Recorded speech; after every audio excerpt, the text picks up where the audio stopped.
আসসালামু আলাইকুম ওরহমতুল্লাহি ওবারাকাতু। ইসলামের মৌলিক শিক্ষার প্রথম পর্বে বা গত পর্বে আমরা জেনেছি যে ইসলামের মৌলিক শিক্ষা কি কি এবং কত প্রকার। ইসলামের মৌলিক শিক্ষা টোটাল 4 প্রকার: আকীদা, ইবাদত, শরিয়া এবং আখলাক। ইনশাআল্লাহ আজকে আমরা এই পর্বে জানার চেষ্টা করব বা জানতে চলেছি ইসলামের মৌলিক শিক্ষার যে মূল ভিত্তিগুলির মধ্যে প্রথম এবং সবথেকে গুরুত্বপূর্ণ বিষয় সেটি হলো আকীদা। সেই বিষয় সম্পর্কে আমরা জানতে চলেছি। এই আকীদাকে পূর্ববর্তীরা আমাদের সলফে সালেহিনরা সেটিকে বলতেন ঈমান বা বিশ্বাস। বর্তমান ইসলামিক স্টাডিজে এটাকে বলা হয় আকীদা। অর্থাৎ যখন কোনো মানুষ বলবে যে সে মুসলিম, অথবা কোনো সন্তান যখন সে বলবে যে আমি মুসলিম, অবশ্যই তার কিছু বিষয়ে বিশ্বাস থাকতেই হবে। এগুলো মৌলিক বিষয়। অবশ্যই তাকে কিছু বিষয় বিশ্বাস রাখতেই হবে আবশ্যকভাবেই। এটি সে যুক্তিতে বিশ্বাস করুক অথবা না করুক, অথবা তার যুক্তিতে ধরুক বা না ধরুক, এটি কোনো বিষয় না। মূল বিষয় তাকে অবশ্যই এই জিনিসগুলির প্রতি বিশ্বাস রাখতেই হবে, তাহলেই সে মুসলিম। তো আমরা এই পর্বটিকে এমনভাবে সাজিয়েছি যাতে করে 10 বছরের একজন কিশোর থেকে শুরু করে 60 বছরের বৃদ্ধ পর্যন্ত সকলে বিষয়টি বুঝতে পারেন। কারণ আকীদা অনেক সেন্সিটিভ এবং খুব ফিলোসফিক্যাল বিষয়। আমরা চেষ্টা করেছি সেই ফিলোসফিক্যাল বিষয়গুলি থেকে যতটা দূরে থাকা সম্ভব এবং এর যে সূক্ষ্ম থেকে সূক্ষ্ম বিষয় সেইগুলো এখানে আলোচনা না করার। তো চলুন আমরা আকীদা বলতে যে বিষয়গুলি আমাদের আবশ্যকভাবে জানা প্রয়োজন, যে জিনিসগুলি প্রতিটি মুসলিমের জানা প্রয়োজন, সেই বিষয়গুলি আমরা এক নজরে দেখে আসি।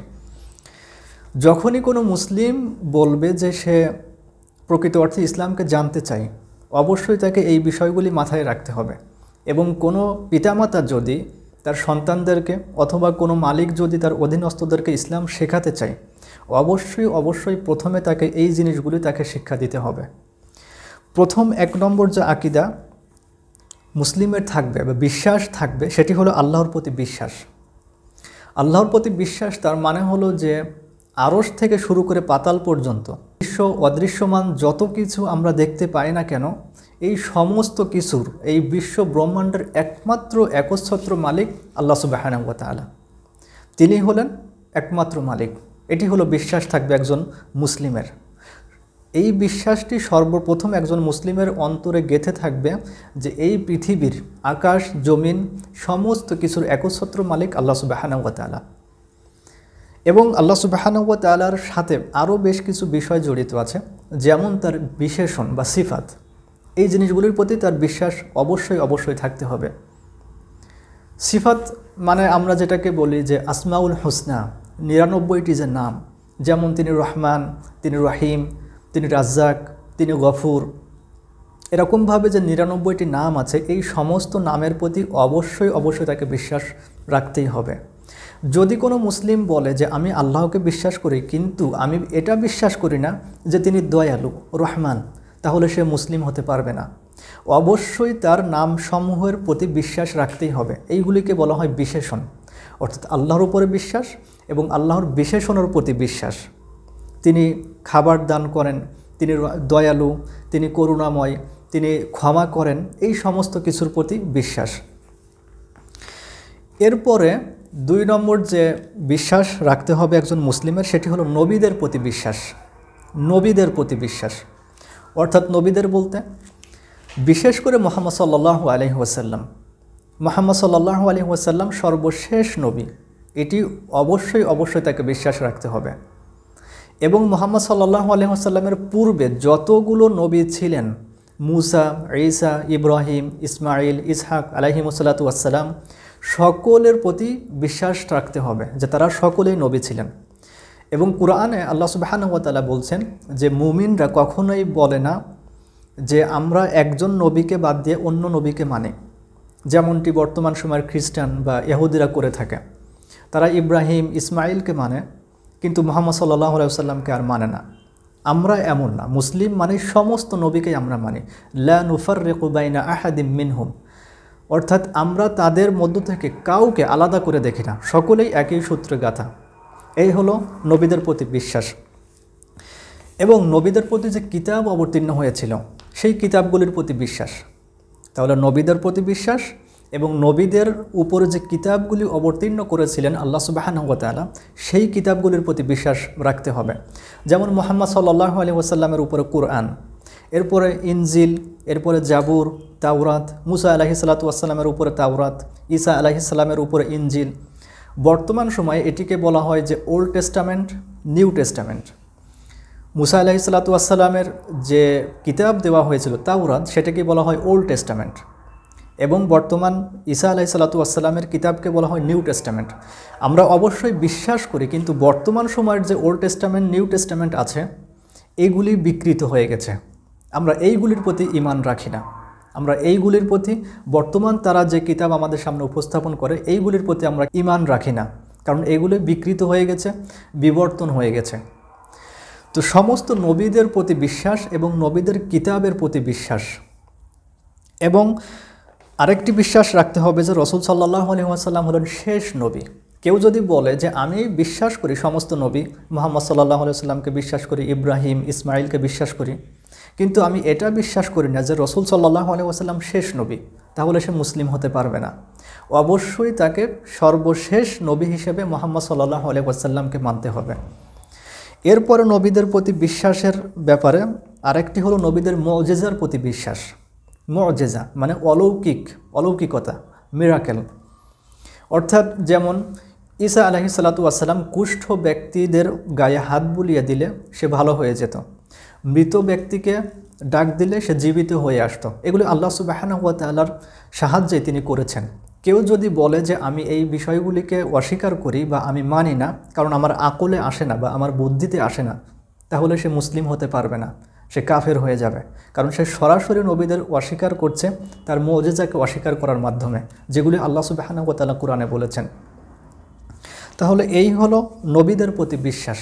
তাহলে প্রথম আল্লাহর প্রতি বিশ্বাস, আল্লাহর সিফাতের প্রতি বিশ্বাস, এরপরে নবীদের প্রতি, নবীদের কিতাবের প্রতি, নবীদের মুজিজার প্রতি, এবং সর্বশেষ রাসূল সাল্লাল্লাহু আলাইহি ওয়াসাল্লাম সেই বিষয়ের প্রতি বিশ্বাস। এরপরে যে বিশ্বাস সেটি হলো ফেরেশতাদের প্রতি।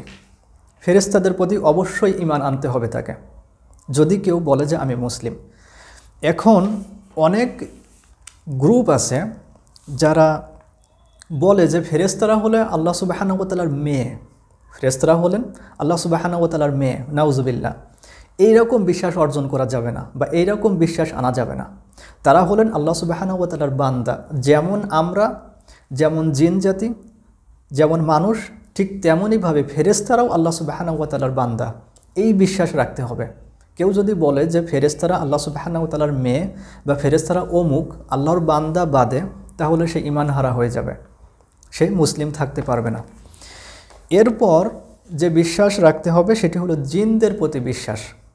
বর্তমান আধুনিক মনস্ক অনেক মানুষই মনে করেন যে জিনদের আসলে কোনো অস্তিত্ব নেই, কিন্তু জিনদের প্রতি বিশ্বাস এটা কোরআন দ্বারা স্বীকৃত বা কোরআন দ্বারা প্রমাণিত। জিনদের প্রতি বিশ্বাস অবশ্যই রাখতে হবে। বিশেষ করে আল্লাহ সুবহানাহু ওয়া তাআলা কোরআনে অনেক আয়াতে বলেছেন যে ওয়ামা খলাকতুল জিন্না ওয়াল ইনসা ইল্লা লিয়াবুদুন, মানুষ এবং জিনকে সৃষ্টি করেছি। এবং তিনি সূরা জিন নামে একটি সূরায় অবতীর্ণ করেছেন। তো জিনদের ব্যাপারেও ঈমান রাখতে হবে বা আমাদের আকীদা থাকতে হবে। এরপরে যে বিশ্বাস সেটি হলো ভাগ্য নিয়ে, কদর বা তাকদীর, যেটাকে বলে আমরা তাকদীর, ভাগ্য নির্ধারণ। ভাগ্য নির্ধারণের প্রতি অবশ্যই আমাদেরকে বিশ্বাস রাখতেই হবে। ভালো মন্দ সমস্ত কিছু আল্লাহ সুবহানাহু ওয়া তাআলার কাছ থেকেই, এই বিশ্বাস থাকতেই হবে একজন মুমিনের। যদি সে সমস্ত কিছু বিশ্বাস করে, উপরে যা কিছু বললাম এতক্ষণ, কিন্তু সে ভাগ্যকে বিশ্বাস করে না, সে মনে করে যে মুতাজিলাদের মতো অনেক ক্ষেত্রে বা মুরজিয়াদের মতো যে ভাগ্য বলে আসলে কিছু নাই, সব আমাদের কামাই বা সব কিছুই আল্লাহ সুবহানাহু ওয়া তাআলা করেন না, এরকম যদি বিশ্বাস যদি থাকে তাহলে সে মুসলিম হতে পারবেন না। এরপরে যে বিশ্বাসটি মুসলিমের থাকবে সেটি হলো কবরের জীবনের প্রতি। কবরের জীবনের প্রতি, কবরের জীবনের বলতে এখানে বোঝানো হচ্ছে যে প্রশ্ন, কবরের জীবনের প্রশ্ন করা হবে। এই প্রশ্ন উত্তর এবং যে মুনকার নাকিরের যে সওয়াল জবাব, এই জিনিসের প্রতি বিশ্বাস রাখতে হবে। এই জিনিসের প্রতি অবশ্যই বিশ্বাস রাখতে হবে। এবং কবরের আযাব ও শান্তির প্রতি, যে সওয়াল জবাব হয়ে যাওয়ার পর যে আযাব বা শাস্তি বা শান্তি, এই জিনিসের প্রতি বিশ্বাস রাখতে হবে যে কবরে আযাব বা শান্তি নামক কিছু আছে। এরপরে পুনরুত্থানের প্রতি বিশ্বাস রাখতে হবে বা আকীদা থাকতে হবে। পুনরুত্থান মানে মানুষ মৃত হওয়ার পর তাকে আবার জীবন দান করা হবে, তাকে আবার জীবিত করে তোলা হবে। এবং এরপরে হাসরের প্রতি তার ঈমান রাখতে হবে, বিশ্বাস রাখতে হবে। হাসরের প্রতি, অর্থাৎ হাসর মানে হলো জমা হওয়া বা জমা করা, অর্থাৎ সমস্ত মানুষকে আদম আলাইহিস সালাম থেকে শুরু করে এই শেষ নবীর উম্মতের শেষ মানুষ পর্যন্ত সমস্ত মানুষকে আল্লাহ সুবহানাহু ওয়া তাআলা একত্রিত করবেন হিসাব নিকাশের জন্য। এই জায়গাটার নাম হলো হাসর। এই হাসরের প্রতি বিশ্বাস রাখতে হবে।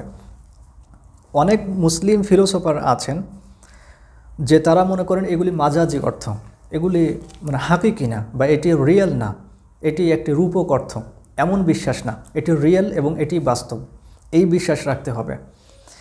এরপরে হিসাব নিকাশ, হাসরের পরে হিসাব নিকাশ হবে। এরপরে মিজান, আমলনামা, ফুলসিরাত, এই সমস্ত কিছুর প্রতি বিশ্বাস রাখতে হবে। আমলনামা, মিজান, ফুলসিরাত।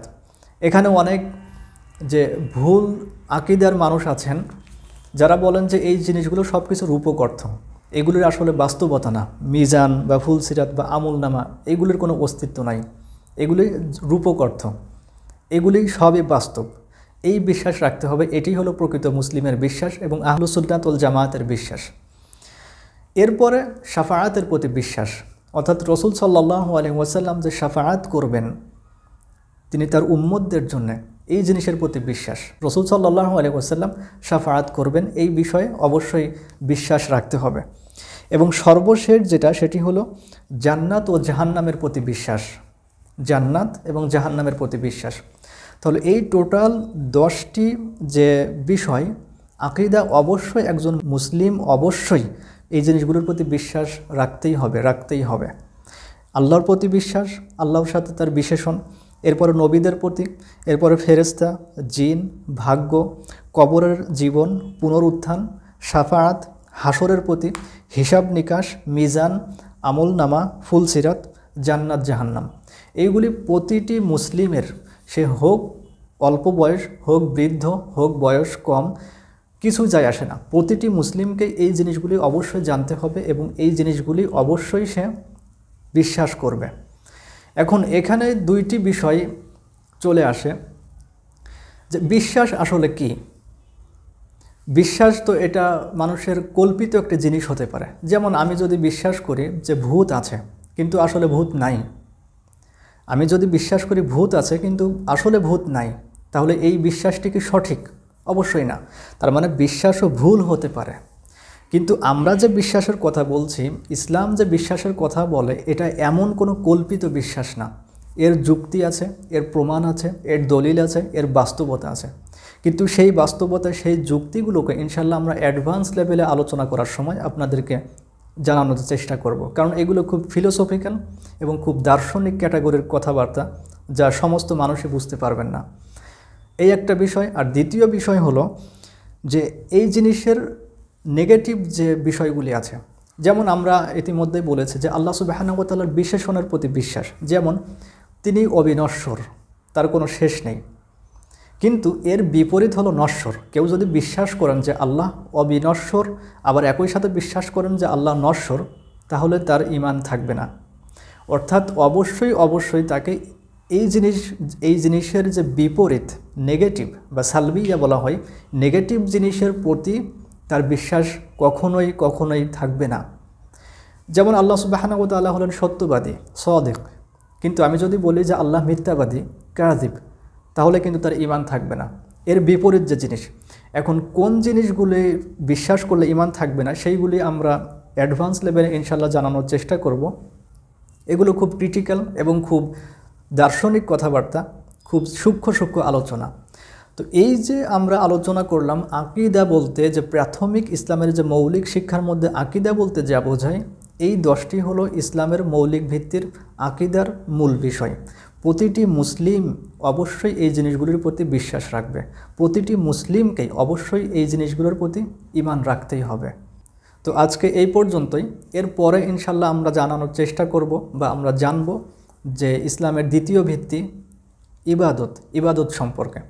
তো আপনি যদি এখান থেকে উপকৃত হন অথবা আপনি মনে করেন যে অন্য কেউ উপকৃত হতে পারবে, অবশ্যই শেয়ার এবং ফলো করে আমাদের সাথেই থাকুন এবং কোরআনের জার্নিতে আপনিও একজন আমাদের সদস্য হিসেবে থাকুন। আসসালামু আলাইকুম ওয়া রাহমাতুল্লাহি ওয়া বারাকাতুহু।